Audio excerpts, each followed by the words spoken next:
திண்டுக்கல்லில் 500க்கும் மேற்பட்டோர் மாவட்ட ஆட்சியர் அலுவலகத்தின் முன்பு போராட்டத்தில் ஈடுபட்டதால் பரபரப்பு ஏற்பட்டது.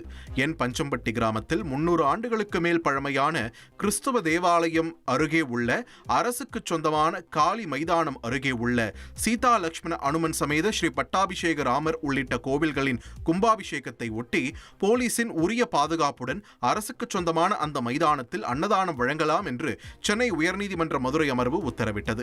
இதற்கு எதிர்ப்பு தெரிவித்த 500க்கும் மேற்பட்ட கிறிஸ்துவர்கள் மைதானத்திற்கு பாஸ்க் மைதானம் என்று பெயரிடக் கோரி ஆதார், ரேஷன் கார்டு உள்ளிட்டவற்றை ஒப்படைப்பது மற்றும் சிறை நிரப்பும் போராட்டத்தில் ஈடுபட்டனர்.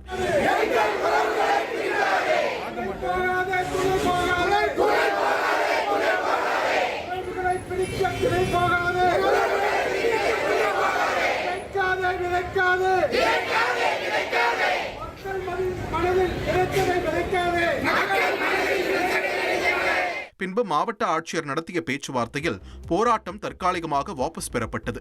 இதனையடுத்து சம்பந்தப்பட்ட அரசுக்கு சொந்தமான மைதானத்தில் அன்னதானம் நடைபெற்றது.